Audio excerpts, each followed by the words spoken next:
গাজীপুর সদর উপজেলা স্বেচ্ছাসেবক দলের উদ্যোগে অটোরিকশা স্ট্যান্ডে চাঁদাবাজি বন্ধের লক্ষ্যে কার্যক্রম পরিচালনা করেছে।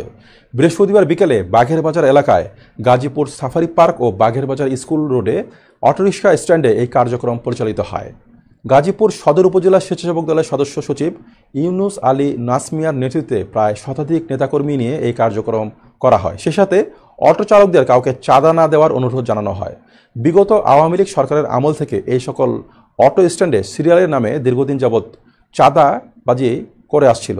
চাঁদাবাজি বন্ধ ঘোষণা করা হয় এবং এখন থেকে কেউ যেন আর কাউকে চাঁদাবাজি করতে চেষ্টা করে তার বিরুদ্ধে কঠোর অবস্থান নেওয়ার ঘোষণা দেওয়া হয়। এ সময় উপস্থিত ছিলেন সদর উপজেলা স্বেচ্ছাসেবক দলের সদস্য সচিব ইউনুস আলী নাসমিয়া, যুগ্ম আহ্বায়ক জসিম তাজ, ভাওয়ালগড় ইউনিয়ন স্বেচ্ছাসেবক দলের সাধারণ সম্পাদক আমিন ইসলাম স্বপন সহ আরও অনেকে। চাঁদাটা যে রিক্সাওয়ালা ভাইরা কষ্টের যে অর্জিত টাকা যে বিএনপির নাম দিয়ে যে তারা টাকা চাঁদা খাবে, এটা আমরা চাই না। এবং কি বাঘের বাজার স্ট্যান্ডেও কিন্তু চাঁদাবাজি করতেছে। আমরা আজকে থেকে বাঘের বাজার স্ট্যান্ড, স্কুল রোড এবং সাভার রোড কোন প্রকার আমরা কোনো চাঁদাবাজ করে দেবো না। আজকে থেকে দর্শক, এই ছিল আইডেস্কের শীর্ষ সব সংবাদগুলো।